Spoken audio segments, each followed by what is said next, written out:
your initial reaction? It was the projected seed, but just to finally see it in pen, I guess. Yeah, well, when you see your name up there, it's always pretty magical, and you know, and it's a real testament to a group that worked really, really hard this, you know, this season so far, and a 2 seed is validation of that.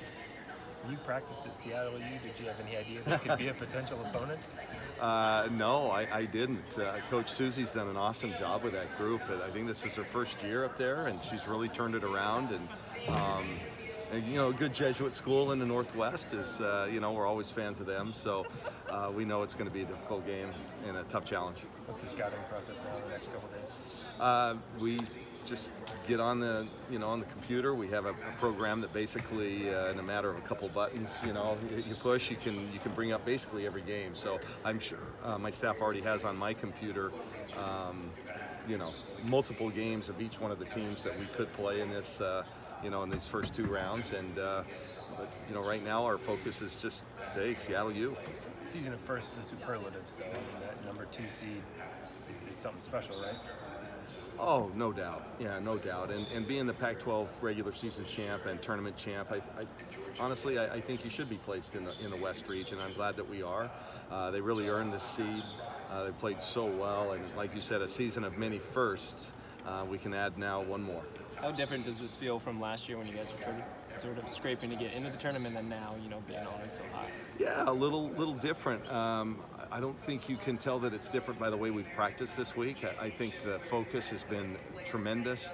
We have the luxury of knowing that we better come ready to play, because we were in that same situation last year. We had to go to, you know, we as a 10 had to beat a 7 and then had to beat a 2. So we've been through it, and we know that at this point, every game, you know, you can get beat if you don't bring it. So I think we're going to be ready and focused. You've opened tournaments on the road, and also at Gonzaga open tournaments at home. What kind of an advantage is it like to stay home, not have to travel to get to the tournament? I think it's a huge advantage just because you can kind of go about your daily routine. You know, we expect our students, just because it's NCAA Tournament week, they're still going to go to class. We have, you know, we can sleep in our own beds. You're not in a hotel. You're not traveling to a different time zone. I think that just a ton of you know, advantages, but we've worked really hard, you know, to gain that advantage, and that's the way the system works. So, you know, at this point, I think, you know, home or away, the best team that day is going to win, but it sure helps, no doubt about it, to be at home. Another advantage of playing at home in front of your fans too. What do you expect in terms of atmosphere? Man, I hope that you know, Oregon fans come out from everywhere and come support this tournament. We want to be a showcase for, you know, for the country to see what A, great fans we have, and B, what hopefully a great team we have. So yeah, what a thrill. I don't know if this has ever actually happened. Has Oregon hosted an NCAA tournament? It's been a while. Okay, it's been a while. So, but we have great fans, and they've really started to support this team, and I expect that and hope that we open up the upper bowl. Will there be a discussion with, hey, even though you're a 2 seed, you guys know what you did last year, and you'll have to come in with that mindset as a 10 seed maybe?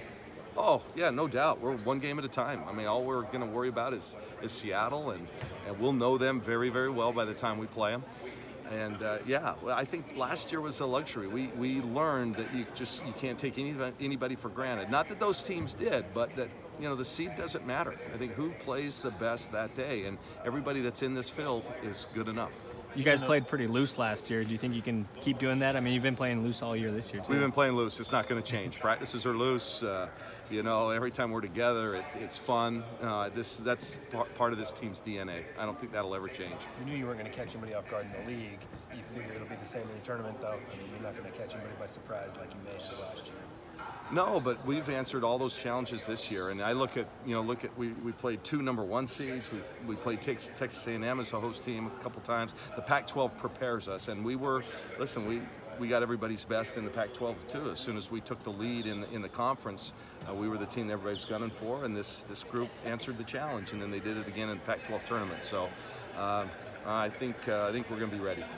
Is this where those Louisville and Mississippi State games should help out, is this time of the year? No doubt. Yeah, no doubt. We played 15 games against teams in the top 50. That's as many as anybody, and we won 11 of those. So, yeah, this team has been tested, no doubt, against national level and national championship level teams. So, you know, like I said, if we're going to prepare like it's any other game, but play with a little bit more edge now that we're in postseason. Did you think a 1 seed was possible at all? You know, no, I didn't. I looked at it and tried to be as objective as possible. I thought all the number 1 seeds were all deserving, as were all the number 2 seeds and 3 and on and on. But I'm really proud of how we've played this year, no question about it. Did this week off allow you to get healthy, even healthier than you were? I mean, you know, Satu obviously was limping around a little bit in Seattle. Yeah, we're as healthy as any other team at this time. I don't think any more healthy.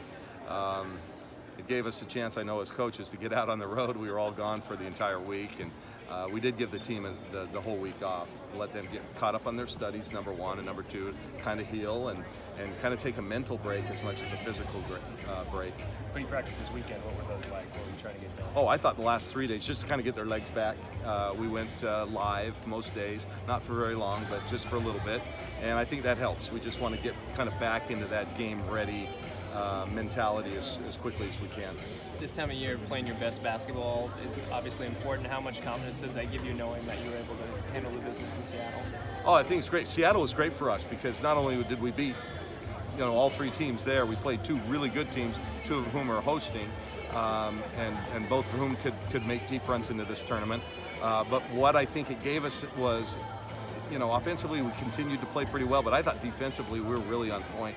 I thought it was our best 3-game stretch defensively all year long, which really bodes well for this tournament because we can't just go in and outscore everybody here. We've got to buckle down and guard people, and I think we showed, especially in both the UCLA and Stanford games last weekend, that we can guard. And when it really counts, we could put our mind to it and get down physically and get after them. So that was I think the best thing that came out of the weekend.